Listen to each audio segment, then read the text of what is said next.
오늘 말씀의 제목을 한번 같이 따라해 보시겠습니까? 부르심을 받은 그대로. 네, 다시 한번요. 부르심을 받은 그대로.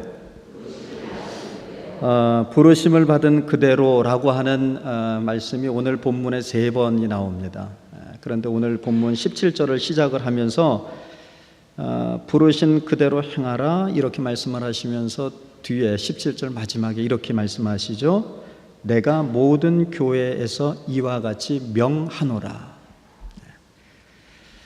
그러니까 바울은 본문의 이야기가 오늘 이 명령이라는 겁니다. 그러니까 다 아시는 것처럼 명령은 해도 되고 안 해도 되는 게 아니라 꼭 지켜야 된다라는 것, 꼭 그렇게 해야 된다 이런 얘기입니다. 강조하는 거죠.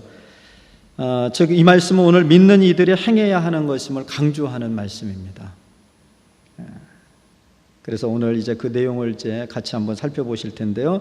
여러분 드라마나 영화 보시면 이런 내용들 보신 기억이 있으실 거예요. 일종의 신분의 변화 말입니다. 그 뭐 드라마나 영화의 주된 내용 중에 하나가 이런 신분의 변화를 이야기하죠. 특별히 사람들은 신분 상승을 꿈꿉니다. 자기 생각에 혹은 남들이 볼 때 비록 지금은 가난하고 또 보잘것없어 보이는 삶일지라도 후일에는 언젠가는 나도 남들이 부러워할 만한 위치에 올라 세상 앞에 당당하게 살아갈 것을 꿈꾸죠.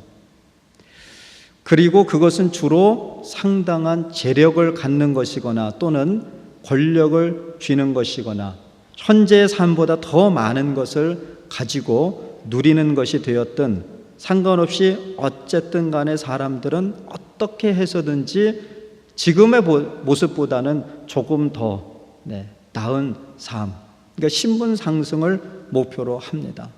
그래서 그 안에서 온갖 이야기들이 쏟아져 나오지 않습니까? 그래서 과거 우리나라에서도 이 상민이 양반의 신분을 돈을 주고 사서 어떻게 해서라도 양반이 되려고 하지 않았습니까? 누구나 한 번쯤 이런 생각을 해보지 않았을까 이런 생각이 듭니다. 여러분은 어떠셨어요? 재력이든 권력이든 현재 내 신분을 상승시킬 수 있는 것이라면 무엇이든지 취하고 채우고 또 가지려고 하지 않았느냐라고 하는 것입니다. 다시 한번 묻고 싶습니다. 혹시 여러분은 어떠셨어요? 그런데 오늘 바울 사도는 본문에서 이렇게 얘기합니다. 17절이죠. 오직 주께서 각 사람에게 나눠주신 대로 하나님이 각 사람을 부르신 그대로 행하라 라고 말입니다. 이것을 새 번역으로 보면 이렇게 번역을 해놨어요. 각 사람은 주님께서 나누어 주신 분수대로 하나님께서 부르신 처지 그대로 살아가십시오. 지금 우리가 생각하는 것과는 조금 동떨어진 말씀을 하시는 것 같다라는 생각을 해봤습니다. 하나님은 우리가 주님께서 나누어 주신 각 사람의 신분에 맞게 자신이 처한 사정과 형편에 맞게 그대로 살아가라고 말씀합니다. 여기서 또 하나 여쭤보고 싶어요. 여러분 혹시 지금 여러분의 이런 질문이 뭐 타당한지 모르겠습니다만 지금 현재 여러분의 신분에 만족하십니까? 위치에 만족하세요? 아멘 끄떡끄떡 하신 분도 있고 이렇게 보니까 한 80%는 별로 지금 이 신분에 별로 만족을 못 하시는 것 같아요.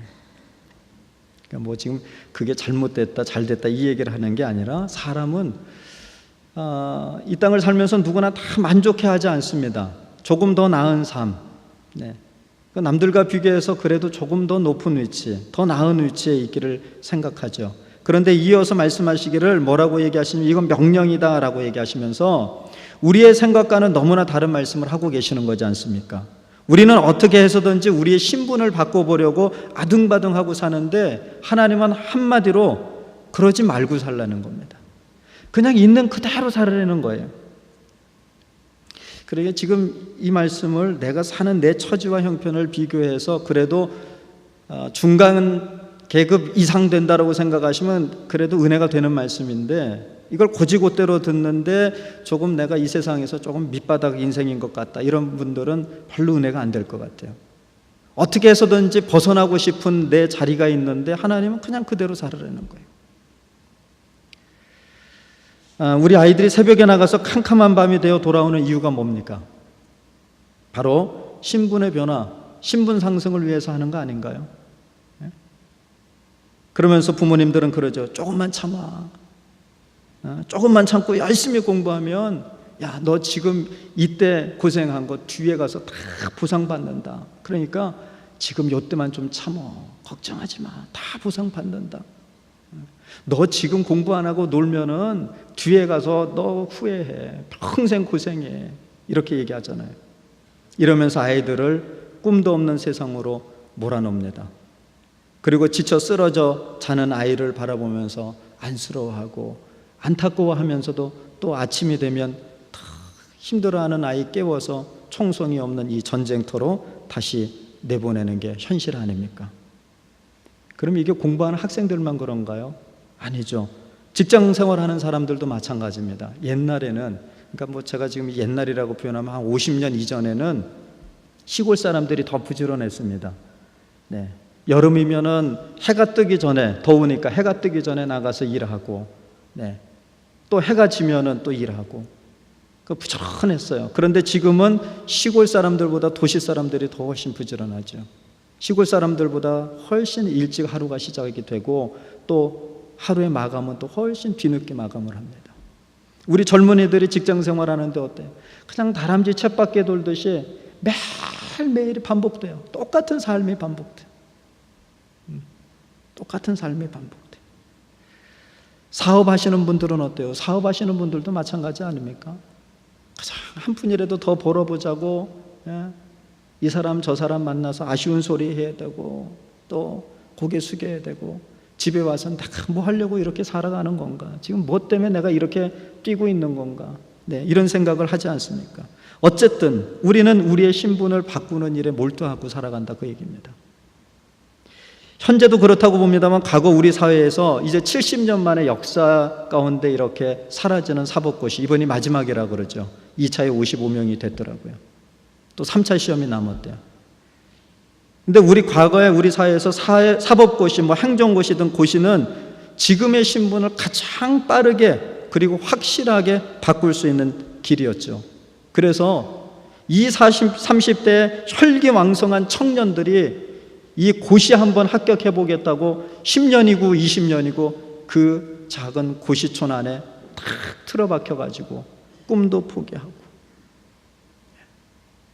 이 20, 30대 젊은이들이 그 고시촌에 앉아서 공부 안 하고 바깥으로 나와서 자신의 꿈들을 위해서 도전을 했다면 얼마나 많은 일들을 이뤄내지 않을까, 이런 생각이 들어요. 그런데 오직 이 고시 한번 패스해 보겠다고. 네. 근데 10년이고 20년 투자해서 되기만 하면 어때요? 괜찮죠. 우리나라는 괜찮아요. 10년 투자하고 20년 투자해서라도 사법고시, 행정고시 패스하면 괜찮아요. 네. 정말 괜찮더라고요.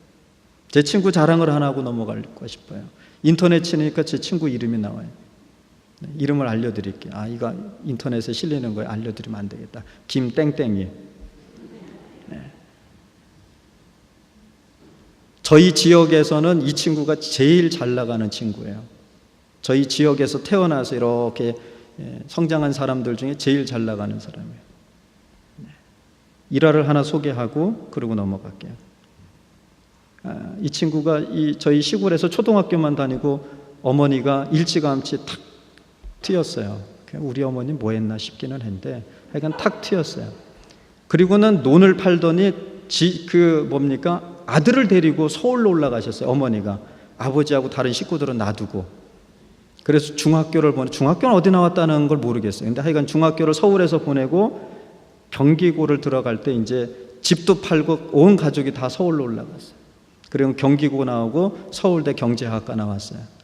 그리고 서울대 4학년 다닐 때 그 행정고시를 패스해가지고 그 군대를 가는 거 있잖아요. 대신 정부 청사에서 근무를 했는데, 저는 일빵빵 이렇게, 지금 무슨 얘기인지 아시죠? 현역 다녀오신 분 일빵빵 보병으로 한참 땀 흘리고 있을 때 그 친구는 이렇게 펜 굴리면서, 제가 3만 얼마 받을 때 그 친구는 뭐 한 200여만 원 받았다고 그러는 것 같아요.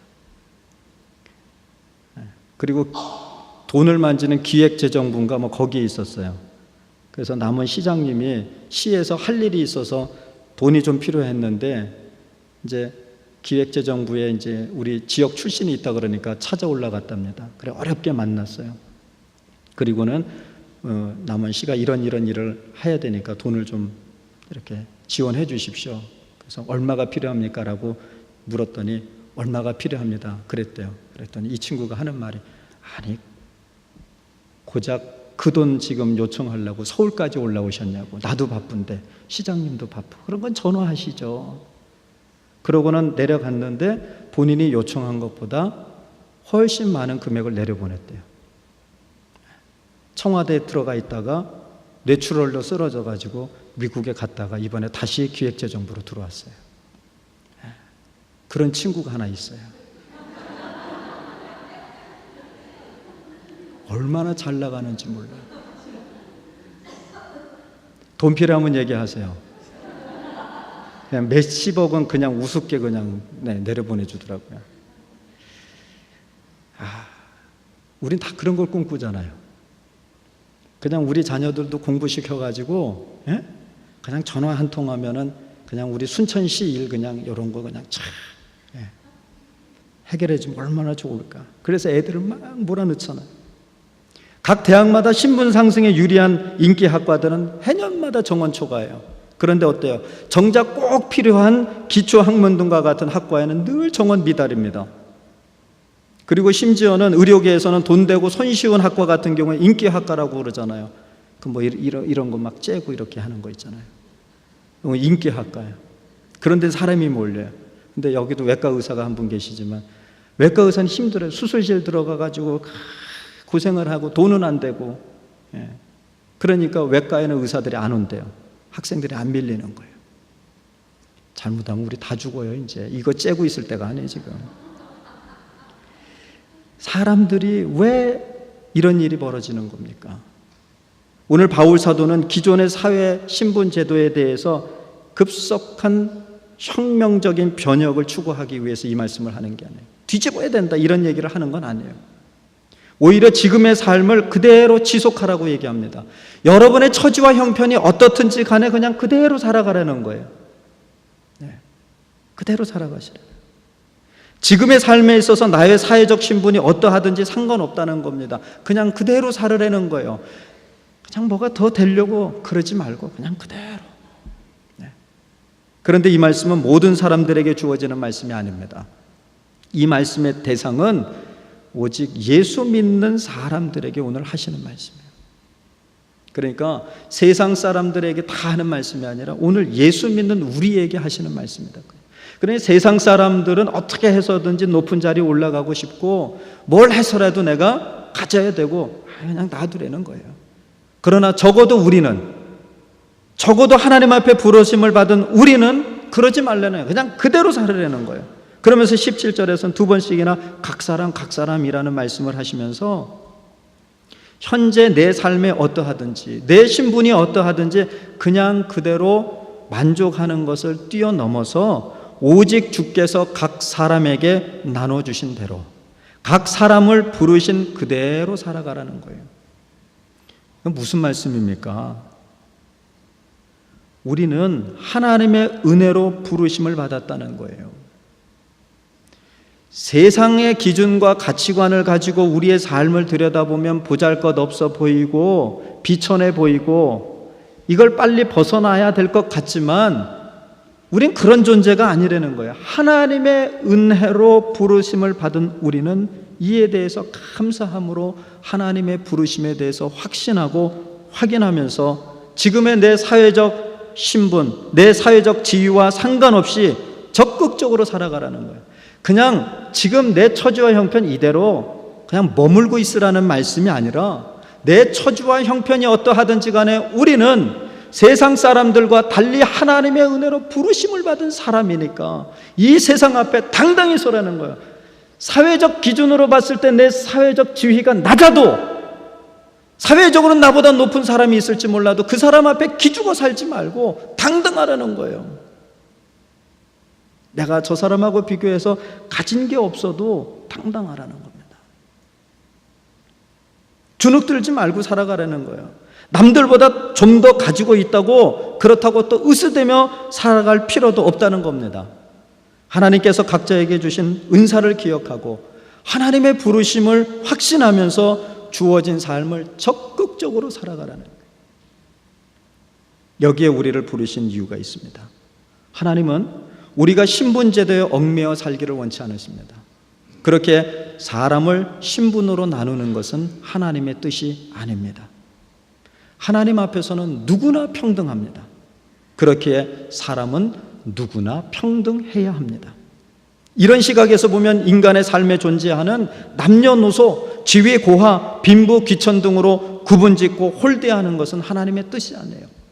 교회 안에서 남녀를 구분짓는 것, 어린아이와 어른을 구분짓는 것, 교회 안에서 높은 자와 낮은 자가 어디에 있습니까? 교회 안에서 빈부귀천이 무슨 소용이 있어요?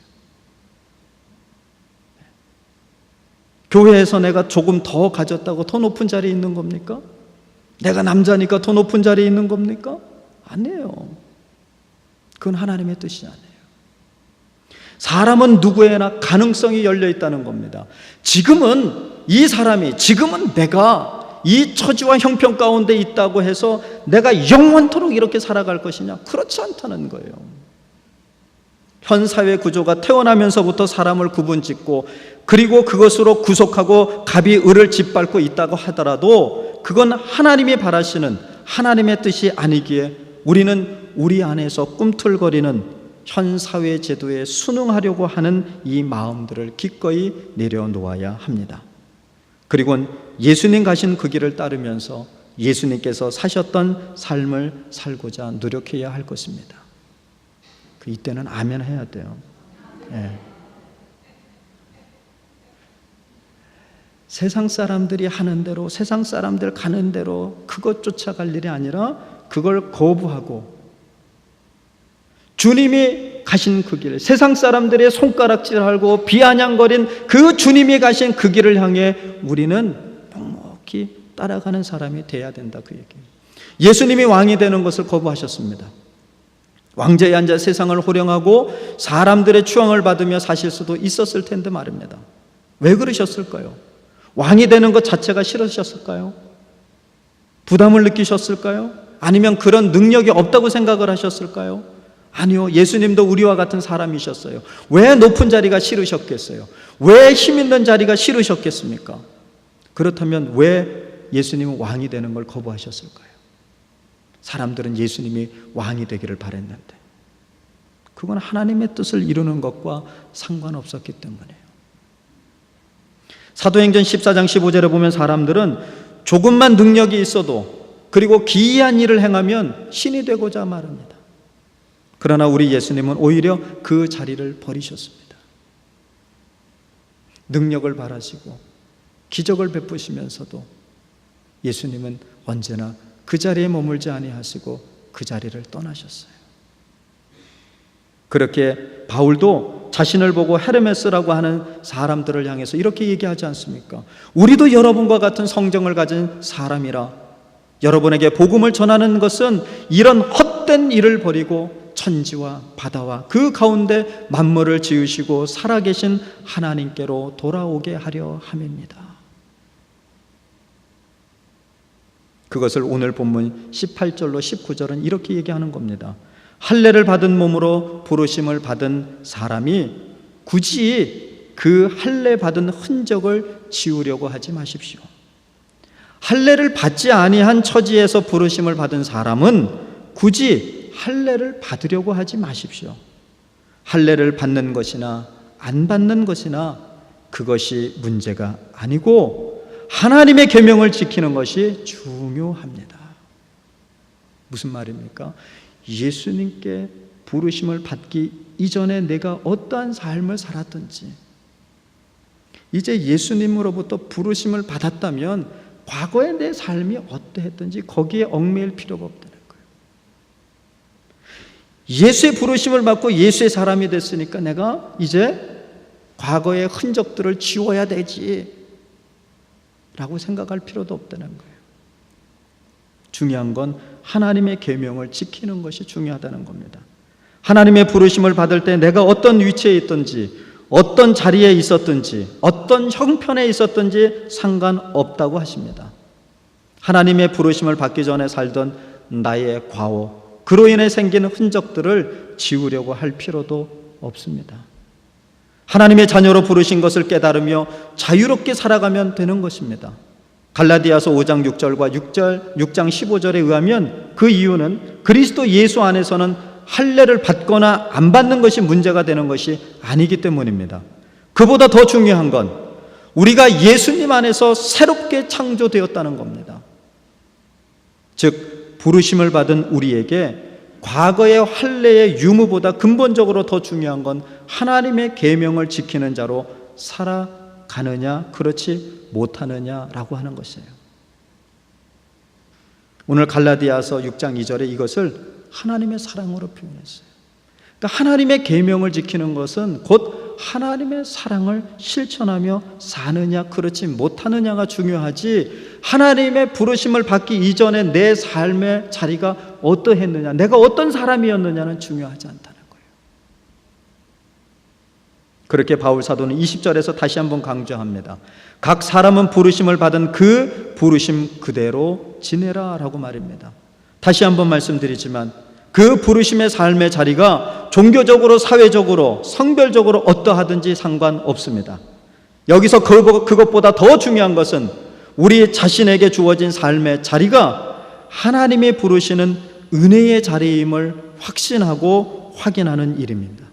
지금 나에게 주어진 삶의 자리가 하나님이 부르시는 은혜의 자리임을 확신하고 또 확인할 때 우리는 우리가 머물렀던 옛 자리에 상관없이 하나님의 말씀 앞에 마음의 문을 열고 그리고 그 뜻을 깨닫고 하나님의 자녀가 되기를 열망하는 그 모습이 있는 그 자리가 바로 하나님이 우리를 부르신 자리인 것입니다.